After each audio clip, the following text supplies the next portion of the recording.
mweya yaumuwana ende inoona. Saka ipapo ndopano kuti vanhu ticherechedze ipapo. Saka ndo mashoko madiki anokuti ngoti bate nofukira nera Jesu. Amen. Amen.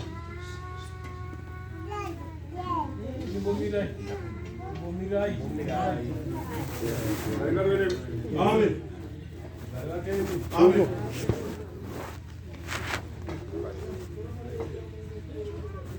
Wakapaka kupakanura kupake.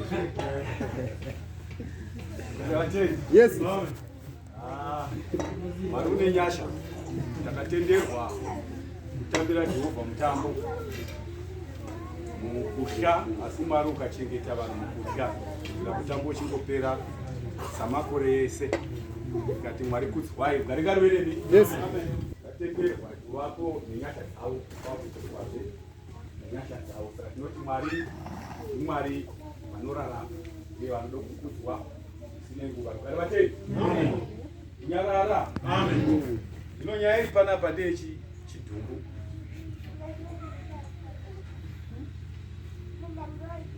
Ndichangomanya.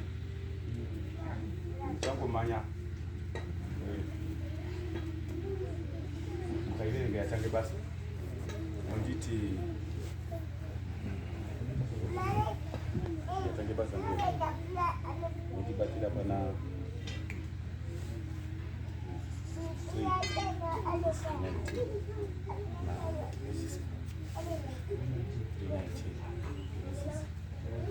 moya iri pana Makroniko chipiri 35 verse 25. Makroniko chipiri 35 25. Iri pana John.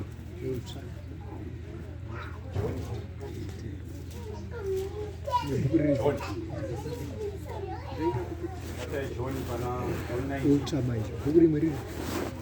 verse 39. John 19 verse 39. Makroniko chipiri. Chapter 5 verse 25. John 19 verse 39. And it then Luka 23 verse 50. Luka 23 verse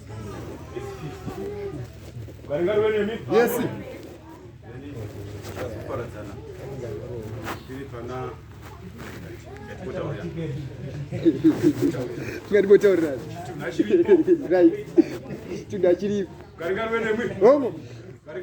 Yes.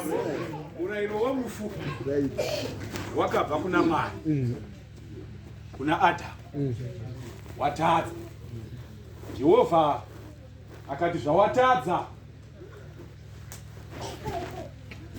wadarika murayiro hauchararami nokusingaperi. Saka uchafa rufu.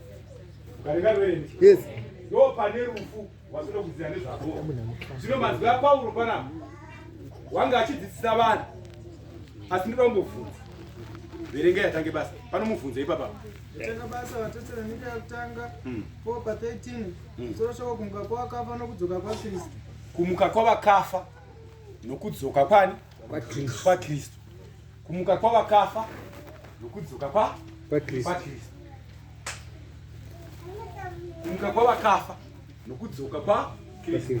Isitoziva kuti pakudzoka kwaKristu kutora vatsvene vose kuti vave panzvimbo vasino kunaka vachidini vachiendawo pavanofanira, nokuti ndo pakachengeterwa gehena.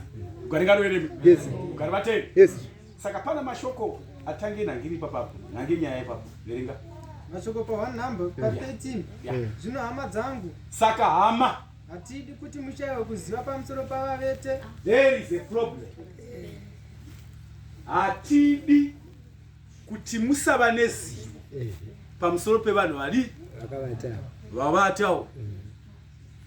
Hatidi kuti mushayiwe kuziva pamusoro pouyu wavatawo. Tariro yedu ndeyo kumutswa kuupenyu usingaperi. Saka uyu wavata kumirira nguva yaKristu paano ridza hwamanda yake kuti vose vakavata vari muna Kristu vazomuka. Ukaringa rwene. Yes. Saka hatidi kuti mushaiwe kuziva pamusoro pevava vaveta. Munhu wakavata unomuka. Asi munhu wakafa hadi Amuki. Saka provided uvete. Tiri kutaura pamusoro uvete. Kwete nokuti wakafa. Nenguva inouya mugehena uchangodifu. Uchangondofa. Kundopiswa for the last judgment. Asi pano uvete u. Pane zivo inofanira kuti ive mukati mevanhu vanonzi vatendi. Pano uvete ndei kuti murege kuchema savamwe vasine tariro. Kuti chi? Murege kuchema savamwe vasine tariro. Pane misinterpretation yestatement inozotaurika kana vanhu vachino kujoina that statement iri pachena. Kuti murege kuchema savamwe vasine chi? Tariro. Vamwe vanoidudzira achiti kuti murege kuchema savamwe vasine tariro, kureva kuti hamufaniri kuchema wafa. Zvoreva sokunoti kuchema wafa chivi. Kuti bhuku yati kuti murege kuchema sevamwe vasine chi? Vasine tariro. Kutochema unofanira kuchema somunhu une tariro. Kwete semunhu asine Tariro. Kuroti wakafa unochemeka. Wakafa unochemwa. Asi machemere ndio anoratidza kuti idziwe idzi hapana tariro. Machemere wawa nyange kwakuri kuda munhu apa pachina tariro. Machemere iwawo pokuti munhu wobatwa wonodibwa nemvura wakafenda runa wanga uchida murume wake ridwe wakafenda runa tachata makuva maviri. Saka vanga vachichema sevane vanotoziva zvatanga chiparidzirana kana zvatinodudzirana pamusoro pevavete. Yes. Rugare vatenda. Saka zvoratidza kuti muchemero wavanhu vane tariro uripo wakadii.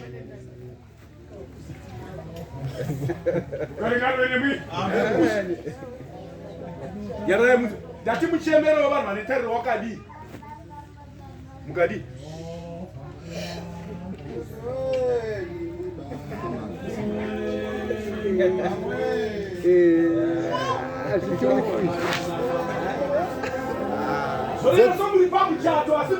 Zodzika. Machemero avanhu vane tariro. Machemero avanhu vane tariro. Unoipe nziyo. Zvakaitika papi? Hold on. Ukaringa rwene mi. Kuchema kwevane tariro zvakaitika papi? Makoronike 35 verse 25. 35 verse 25. Machemere vanhu vane tariro akambodii. Taona kuti vanozotekwa vanoratidza kuti havatozivi kuti panapa uri dumba. Yes. Asi kuchema kwevane tariro kwakadii. 25 verse. Yes. Akaita rwiyo wokuchema. Yeremia pakufa kwaJosia wakaita nziyo kana kuti rwiyo wokuchema. Yes. Navaimbi vose varume navaimbi vakadzi. Pakutora mhizha varume vaimbi nevakadzi fanika banga kana ambodo kuimba. Pai wakatora mhizha dzokuimba. Banga wapakweko. Rugaringa rwene mwi. Yes. Chawakanga uchitorera mhizha dzokuimba kwanga kuri kugadzira kuchema Josia pakufa kwake. Kana muchichema munoimba vaidi. Josia panziyo dzavo. Pavaiimba vaitoreva vosa Josia panziyo dzavo dzokuchema. Saka iwo ngati iwe uri kureva zvaJosia here. Kuchema kwomunhu usina tariro. mandura ero kuchema komunhu usina tariro. Jeremia wakaita nziyo pakutora varume vakadzi navarume mhizha dzokuimba pakuimba munziyo dzokuimba vanga vachirondedzera mabasa kubata kwovavata rugarikamere nokuvavata unomuka. Saka mabasa bhuku rekuzvavazarirwa kuti nokuti mabasa avo anovateve. Saka hauimbi upombwe pake kana aita upombwe woimbika rugaringarireni. Yes. Wanga uchirova unoimba uroyi wape kuraundi zvinhu zvakanaka zvakatorongedzwa zvokurongedzera mabasa okubata kwaita Josia panguva yokubata kwakari mupenyu asati avata sando zvokurora 25 ya Jeremia wakaita rwiyo rwokuchema Josia navaimbi vose varume navakadzi ya kwakuchireva nokurondedzera zvaJosia kwava kudzinyora nziyo idzodzo munziyo dzokuchema kusvikira nhasi ikaitwe chii vakazviita tsika pakati paIsraeri vakuitwe zvakanyorwa panziyo dzokuchema Right. yakabva yaitwe chii Chema netariro. saka makristu anochema wavata itsika yedu tatosvikapo totochata. Chema netariro. Jerusalema musha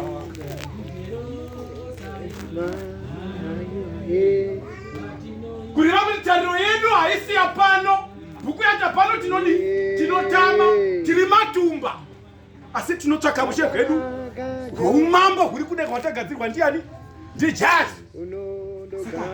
Kuchema kwavanhu vane tariro kuimba usiku hwese muchidandaura ngoma muchidambure ngoma kusvikira zvanaka.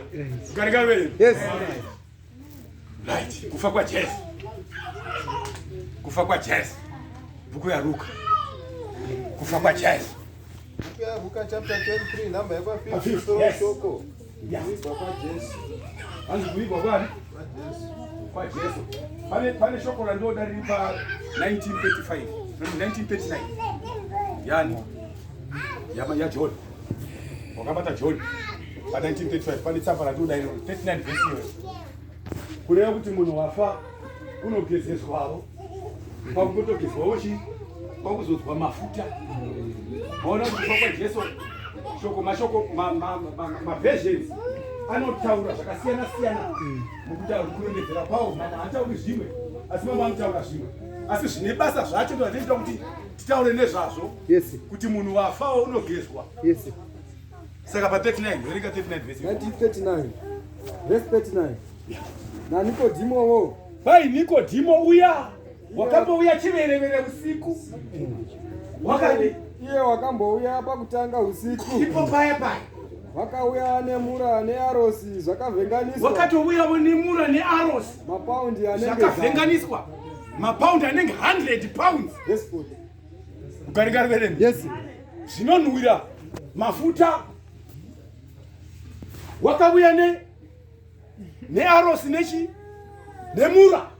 Ugarigari vereni. Yes. Unogezwa kwakuzodzwa mafuta anonhuhwira arosi. Ugarigari vereni. Yes. Ipapapo ndati papazvike pawakauya izvo wakanga uchikumbira ndiJosefa ndo bhuku riri pai riri papapa randokudzidza iro riri pa 23:50 pana Josi pana Jesu pamutumbi paya kureva kuti tatotaurirana nezvei ausiku hwese tichiimba munhu tichiziva kuti munhu wadi wakavatawo asi unondovigwa totoviga munhu. Garigari veremi. Yes. Yes. 23 number yakwa 50 dzaRuka musoro soko kuigwa kwa Jesu. Kuvigwa kwani? Kwa Jesu. Kuvigwa kwa Jesu. Garigari veremi.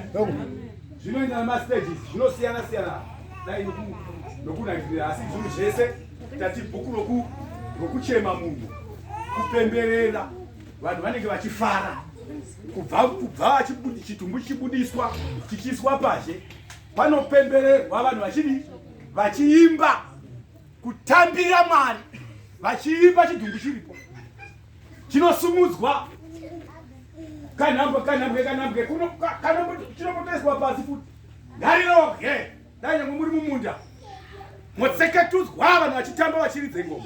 Ukarekanbereni bhuku rati ndo kurongedza kwomunhu unoziva uye une tariro kuti munhu unochemwa. Ndo machemerwo omutendi, machemerwo omukristu kusvika muchisvika kuguva. Saka bhuku roti kuvigwa kwaJesu gwiro hwadodi hwatocherwa hwapo. Jesu ovigwa tateke. Number 50. Oh. Zvino kwakanga kuno mumwe wainzi Josefa. Josefa weRamatia. Mumwe wamakurukota. Wemakurukota. Murume wakanaka wakarurama. Iye murume wanga wakanaka kwazvo wakarurama. Bhuku roti wanga uri mudzidzi waJesu pakavanda. Yes.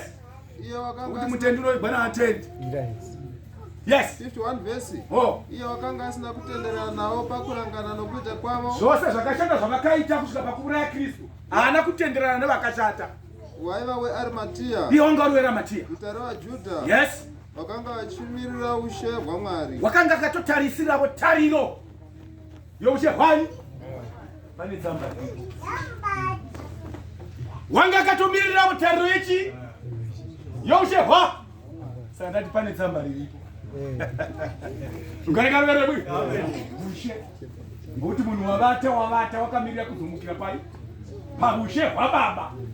Saka Josefa weRamatia ndoumwe wevatendi vanga vakatomirirawo ushe. Ahumirirwi nemhombwe. Ahumirirwi nemhombwe. Ahumirirwi nevaroyi. Mbavha hadzimiriri ushe.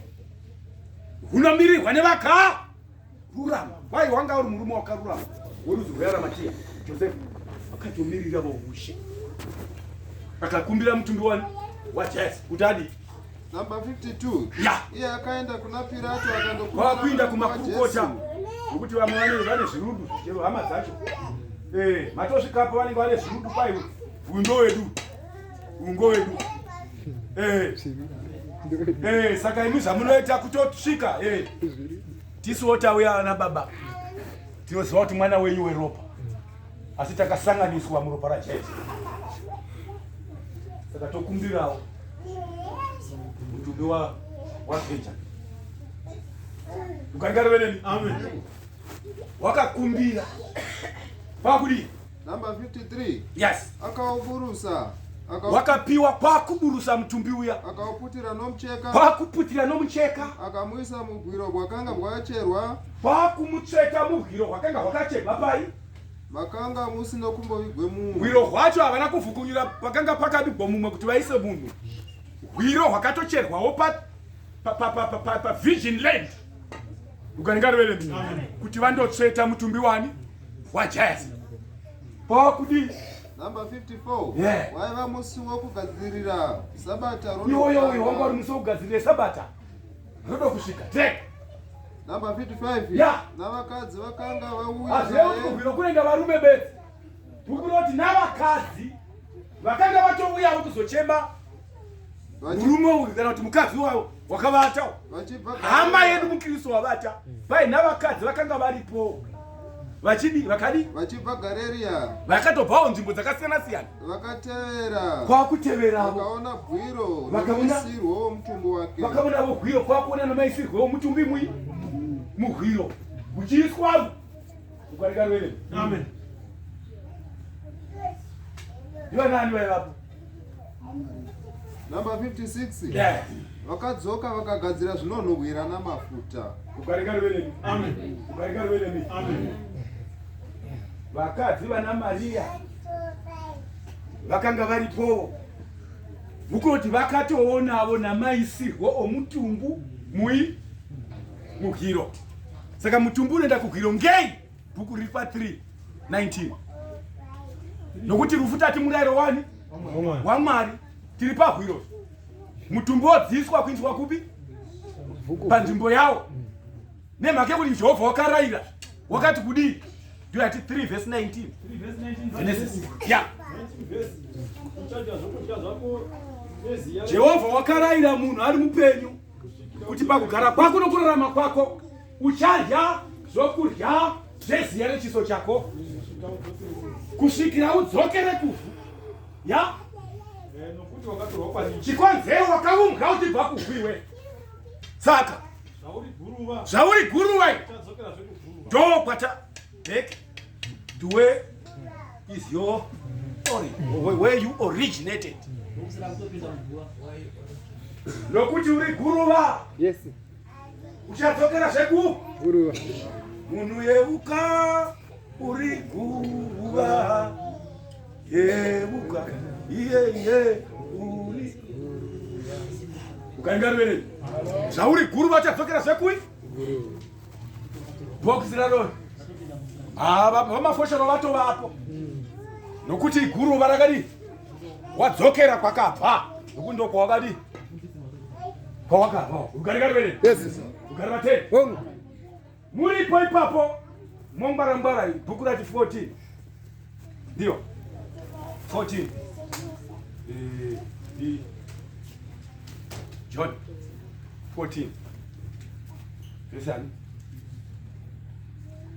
17 14 ozva tizire munamato chichizve zvose zvinongoitwa uku zvinongoitwa kumakuva wochero hedheni kangoibva unozi hapana we ringatipa munamato izvo seri kwegwa hakuna chi hakuna muteuro nokuti mabasa omunhu ndio anodi